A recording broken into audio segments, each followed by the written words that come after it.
My name is Avery Jensen, 26 years old. I'm a successful investment consultant in Los Angeles, but to my parents and my older sister, I am nothing more than a potential catastrophe, a wrench waiting to jam their golden machine.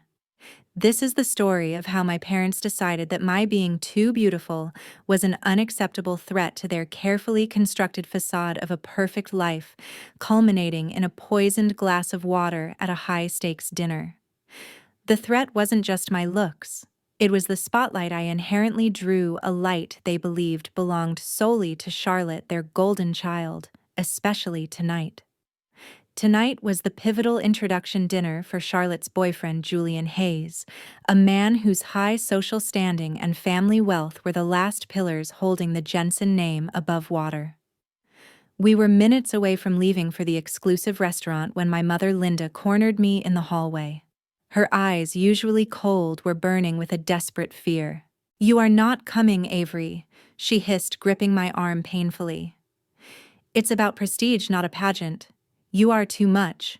You will overshadow Charlotte and ruin everything for Julian. This is her moment, not yours." Her words, though familiar, were still a punch to the gut. When I pushed back, demanding my right as a daughter to attend, she became frantic. I watched her over my shoulder as I momentarily turned away in disgust, pull a small white paper packet from her clutch, and quickly empty a spoonful of the fine white powder into my ready-poured glass of Pellegrino on the kitchen counter. That moment, that single silent act of betrayal, changed everything. I saw the powder dissolve, and I saw the tiny, almost invisible change in the rim of my glass, a small color shift that my boyfriend Alex had insisted on as a secret precaution. They wanted to take me out of the picture. I drank from the glass, but not the one they thought. I switched the glasses seamlessly with the one designated for Julian. I drank a different glass of water. And the result of that simple exchange left the whole family, including the prestigious Julian Hayes, pale-faced and scrambling for cover. Before we dive into the full story, tell me, what time are you watching this and from which city? Let me know in the comments so I can see just how far my story of emancipation has traveled. Please remember to subscribe and like this video. A toxic system cannot be built overnight. It is forged from years of favoritism and intentional silence. The genesis of my family's dysfunction lay not just with Linda and Robert, but with my maternal grandparents, Elias and Eleanor Vance. The Vances were old money, a name synonymous with untouchable wealth in San Diego, and they were the architects of my permanent inferiority complex. From the time I could walk, I was aware that Charlotte was the designated successor, the golden child, groomed for social grace and financial backing, while I was the artistic burden, the child who, in my mother's words, unfortunately inherited too much flair and not enough common sense. When I was 7, Charlotte intentionally broke an antique porcelain doll belonging to grandmother Eleanor, and then, with practiced tears, blamed me, claiming I had done it out of jealousy. I was grounded for a month, forced to write an apology that Charlotte dictated while she was praised for her supposed resilience in forgiving her younger sister. This was the narrative: Charlotte was the victim, I was the volatile trouble. My academic achievements were consistently downplayed. When I won a statewide math competition in high school, Mother Linda simply scoffed. "That won't get you a husband, Avery. Charlotte's finishing school contacts are far more valuable." Meanwhile, Charlotte, despite failing out of one community college and barely finishing another, was lauded as a dedicated student, her failures recast as mere missteps on the path to greatness. The Vances reinforced this system relentlessly. Their financial support flowed exclusively to Charlotte, covering lavish shopping sprees, travel, and eventually, the initial seed money for Robert's short-lived, disastrous tech startup. Their message was crystal clear: Charlotte had value, I did not. I realized very early that my only path to sanity and self-worth was complete self-reliance, which meant hiding any success I achieved.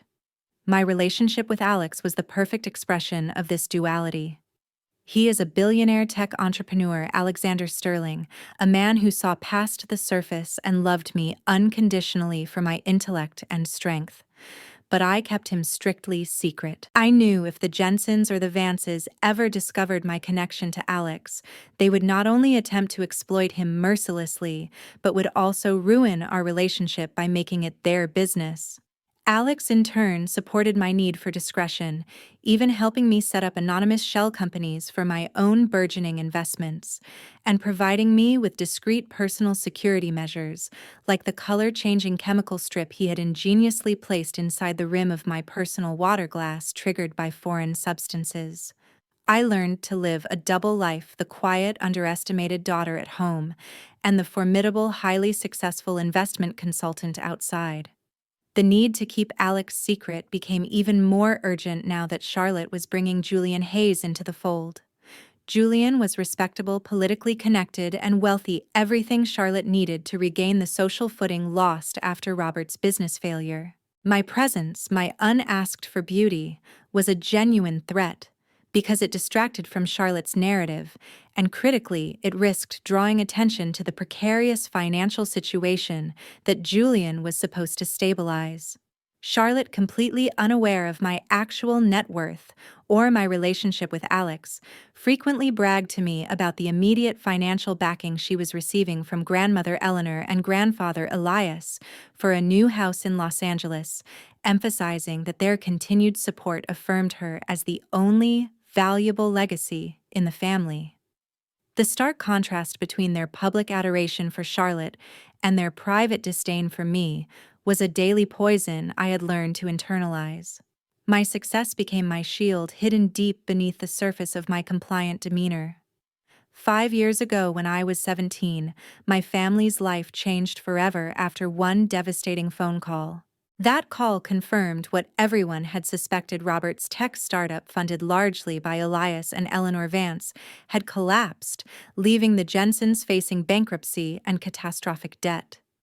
The Vances immediately pulled their remaining investment, leaving my parents scrambling to save their Bel Air home. Charlotte, who was then preparing for a non-existent career in social media, was inconsolable, not because of the financial loss, but because of the social shame. It was in that chaos that I found my quiet revolution. While my parents wallowed in self-pity and Charlotte complained about having to downsize her wardrobe, I was working. I finished high school early, took online finance courses, and landed a remote data entry job that quickly evolved into a lucrative position with a small, discreet financial firm. Alex Sterling, whom I met shortly after, became my quiet mentor and investor, providing the strategic insight I needed. He never gave me charity, only opportunity, treating me as a genuine business partner. My consulting firm, discreetly named AJ Holdings, flourished beyond imagination, specializing in early-stage tech investment and portfolio restructuring. The biggest mistake my parents made was their refusal to accept help that wasn't accompanied by public validation. They refused a loan from a bank that required collateral they didn't have, preferring to cling to the memory of the Vance prestige. Knowing they were about to lose their house, I executed a flawless maneuver. Through one of Alex's subsidiary companies, a company so shielded and bureaucratic that it was untraceable, I purchased the Jensens' outstanding mortgage debt. I restructured it into an absurdly low monthly payment under a generic LLC name, effectively saving their house and their reputation, all without their knowledge. They never questioned the sudden miracle that saved their house. They simply assumed it was divine intervention or some minor, easily forgettable favor from a distant colleague of Robert's. They continued to see me as the quiet, slightly awkward daughter who managed my small, vaguely defined job in finance. They had no idea that I controlled the very roof over their heads, or that the investment vehicle Julian Hayes occasionally praised as a model for future stability was actually one of the public-facing funds that AJ Holdings managed. Robert frequently boasted about his resilient portfolio to Julian, never suspecting the stability of that portfolio was entirely dependent on my decisions. The emotional cost of this secret was immense. It felt like standing on the shore watching my family drown, yet only being able to save them by secretly throwing a life raft and pretending I was just a bystander. The Vances, having pulled their money, continued to support Charlotte directly through personal allowances and gifts, reinforcing the belief that they held the true power, while I, the unacknowledged provider, was simply the background noise. This hidden financial power was the true source of my control in the Jensen family, far greater than my parents' superficial fear of my beauty. I had the power to make them truly pay the price for 5 years of contempt, but until that Friday night, I hadn't yet found the reason that was strong enough to hit the kill switch. Many ask why I continued to help them after everything that had transpired, but loyalty, even to a poisonous source, is a hard drug to quit. My financial support wasn't charity. It was a complex blend of residual guilt, a desire to maintain the illusion of family normalcy, and perhaps most critically, a calculated hedge against absolute disaster. If the Jensens became completely destitute, the drama and public humiliation would inevitably leak into my carefully managed life. So I became their silent patron. Every major recurring expense, from the absurdly high co-pays on Linda's designer health insurance to Charlotte's monthly allowance for career development, which funded her perpetual shopping habits, was paid by me, channeled through secure digital accounts and various intermediaries, like my trusted friend Ethan. I even covered the maintenance fees on the vintage Mercedes that Robert proudly drove, insisting it made him look established for his meetings. This arrangement placed me in an unbearable moral bind. I was the financial savior, yet I was treated like an inconvenient appliance expected to function without demanding attention. Linda's manipulations were constant. She frequently used the fear of the Vances as a weapon. "Avery," she would sigh dramatically. "Grandmother Eleanor called. She asked if you were coming to Julian's fundraiser." I had to tell her no, of course. We can't upset her. If she thinks you're trying to compete with Charlotte, she will cut off Charlotte's allowance, and then, where will we be? You have to understand, you are too much of a distraction. This wasn't concern. It was a calculated campaign of emotional warfare designed to keep me marginalized and invisible. The pressure intensified when Julian started asking questions about the Jensen finances. He was careful, but he was probing, seeking stability. Charlotte predictably handled this by tightening the screws on me. She called me late one evening, her voice saccharine yet sharp. "Avery, darling, Julian and I need our public image to be flawless for the next 6 months. He's been clear any instability in the family is unacceptable. That means no public association with your eccentric investment friends. And definitely no upstaging me at public events. You understand, don't you? It's for the family's future." She delivered a thinly veiled ultimatum demanding that I remain in the shadows or risk disrupting her engagement. This was the moment I should have walked away. But a small part of me, the child who still yearned for parental acceptance, clung to the belief that if I maintained the stability, they would eventually recognize my sacrifice. I even purchased an incredibly expensive, understated vintage necklace for the introduction dinner, a gift for Charlotte, hoping that an act of extreme generosity might finally bridge the chasm between us. That small, foolish gesture of hope was the last thread of loyalty I ever extended to them. Meanwhile, Alex, having anticipated this escalation of manipulation, had discreetly ensured that my personal glass, the one I always used at their house, was fitted with the chemical defense, urging me to be vigilant. The final pieces were moving into place, and the dinner was no longer about Julian.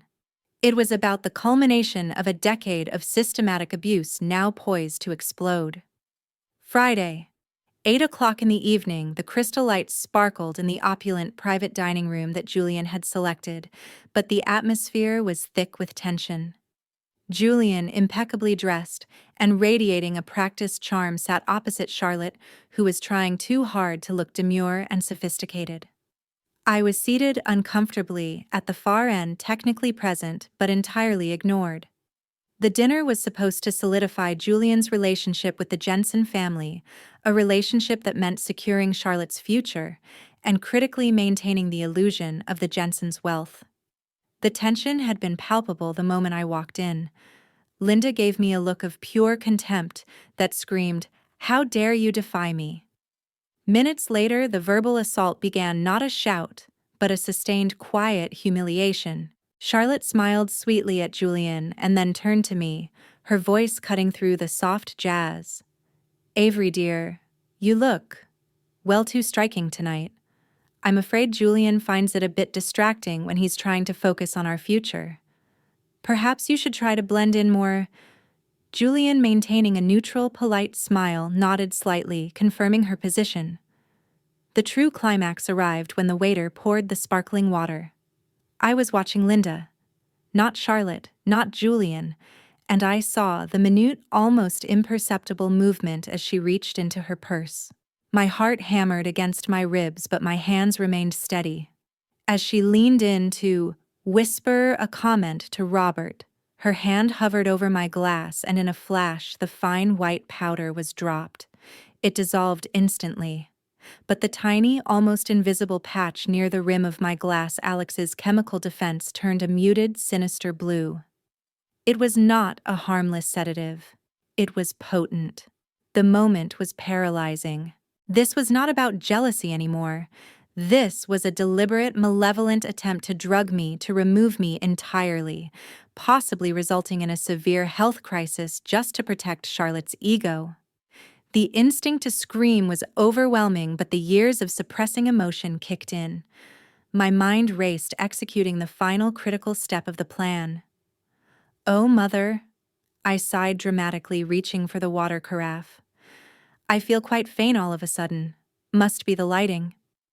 As Linda turned her head in brief, smug satisfaction, I reached for Julian's glass, which was identical to mine, lifted it, and then, with a sharp, calculated jolt, I accidentally knocked my own glass of water, the poisoned one, against Julian's, spilling a small amount on the tablecloth, forcing Julian to grab his glass to steady it. "Oh, I'm so clumsy, Julian. Please take this other one. It seems I've nearly knocked yours over completely. Forgive me." In the fraction of a second of confusion and cleanup, I seamlessly switched the two glasses. Julian, ever the gentleman, or rather the predictable puppet, accepted the glass I handed him, the glass Linda had poisoned for me. He took a long, unsuspecting sip, smiling politely at Charlotte.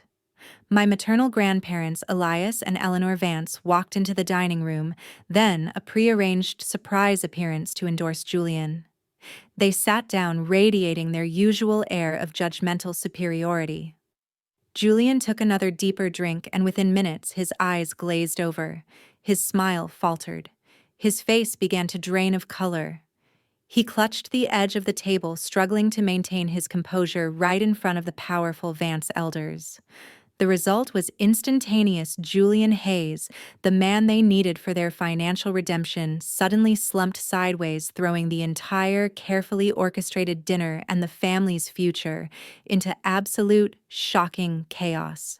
When Julian Hayes went down, the sound of crystal hitting the marble floor was deafening, but the silent panic that gripped Linda and Charlotte was far worse. My grandparents, Elias and Eleanor Vance, having just arrived, witnessed the entire horrific scene, their faces frozen in disbelief. Linda and Charlotte immediately went into damage control, screaming for help, while Robert stammered an incomprehensible apology to Elias Vance. No one looked at me. No one asked if I was all right, despite my feigned appearance of shock. Their immediate, desperate focus was Julian's status, not his health. The first words Linda uttered as Julian was being awkwardly moved onto a stretcher were directed at Charlotte. "Call his doctor. We need to make sure this doesn't affect the partnership." This confirmed everything I needed to know. Their betrayal was absolute. Julian, the intended recipient of my poisoned glass, was quickly removed, carried away by what appeared to be an elite emergency medical team that Alex had discreetly arranged to be on standby nearby, ensuring Julian would be safe, but also ensuring the scene was dramatic and swift. As the room emptied, Linda, her voice shrill with hysteria, finally turned on me. You did this. You must have upset him. You ruined everything, Avery. Why can't you ever just disappear? Her accusation, baseless and hysterical, was the final confirmation. There was no remorse for the poisoning, only rage that their plan had failed. This was the moment of absolute severance. I pulled out my phone, ignoring her frantic shouting, and sent a pre-drafted email one Alex and I had painstakingly prepared. The subject line was simply, "Severance of all financial liabilities." I informed my mother with cold, concise wording that effective immediately, all monthly payments, hidden subsidies, insurance premiums, and most critically the restructured mortgage payments for their Bel Air home would cease. Furthermore, I stated my intention to legally recall the principal amount of the mortgage loan, giving them 60 days to pay the principal of $3,500,000 in full or face foreclosure proceedings. The email was signed simply, Avery J. Jensen, Principal, A.J. Holdings. The irony was delicious. I had to reveal my corporate title to trigger their financial destruction. Next, I called Elias Vance, the man who had always been my greatest critic. "Grandfather Elias," I said, my voice steady. "I apologize for the chaos you witnessed, but I felt you should know that your daughter Linda attempted to drug me tonight to prevent me from embarrassing Charlotte. I believe Julian Hayes drank the contents intended for me." I provided him with a discreet photo of the small residual blue mark on the counter near where the glass had sat. His silence was the sound of a dynasty cracking. I then deleted all financial accounts linked to them and disabled their access to the shared family health plan, watching as I received a series of error notifications. I did not yell. I did not cry. I simply executed the plan for self-preservation, disconnecting myself entirely from the toxic lifeline they had exploited for years. 48 hours after the white powder incident, the torrent of missed calls and angry voicemails from my mother Linda failed to move me. The silence was the only response they would ever receive from me again. The chaos I had predicted was now their reality, not mine. The financial notices began hitting their accounts almost immediately after my legal team, following Alex's precise instructions, completed the swift paperwork. Robert received a demand letter from the bank regarding the acceleration of their mortgage loan, stating the full $3,500,000 was due within 60 days. He called not to apologize for the poisoning attempt, but to threaten me with legal action for financial abuse. I simply blocked his number. Charlotte's reaction was even more dramatic. She sent a barrage of texts, shifting rapidly from furious demands, "You are ruining my life, you selfish witch," to desperate pleas, "Avery, please. Julian won't return my calls. We need the Vance money." She was completely oblivious to the fact that the Vance money was already gone. Elias and Eleanor Vance, disgusted by Linda's attempted poisoning and humiliated that their lineage was associated with such a grotesque scandal, which was now circulating quietly in elite circles, retreated entirely. Elias Vance called Linda only once to inform her in his chillingly dry voice that the Vances would be disassociating themselves from the Jensen name entirely, effectively cutting off every last source of financial and social oxygen. This development was crucial. The ultimate source of their power, the Vances had abandoned them because of their own moral corruption triggered by my action. The true hammer blow came from Julian Hayes. After being released from the hospital, having been treated by Alex's world-class medical team, who subtly confirmed the presence of a powerful sedative, Julian did not return to Charlotte. Instead, he filed a restraining order against Linda and Charlotte, citing attempted battery and defamation, as he could not risk his reputation being tied to a family capable of such low acts. He wasn't in love with Charlotte. He was in love with the idea of a perfect wealthy family, and the Jensens had proven to be neither. Facing foreclosure lawsuits and the complete withdrawal of the Vance support, the family fractured. Robert and Linda began blaming each other, their marriage dissolving under the weight of financial catastrophe and Julian's lawsuit. Charlotte, having lost her fiancé, her social standing, and her impending inheritance, was left completely exposed. She had been the golden child, but without gold, she was just a bitter, unremarkable woman. I had expected them to fight harder, but without their financial buffer, they collapsed immediately, unable to face the real-world consequences they had shielded themselves from for decades. I spent my final days in Los Angeles packing, observing the unfolding chaos from a distance, completely detached. There was no pity, only a grim satisfaction that the system of abuse had finally self-destructed. I was leaving California not with regret, but with the liberating knowledge that I had finally ended the cycle, severing the toxic cord for good.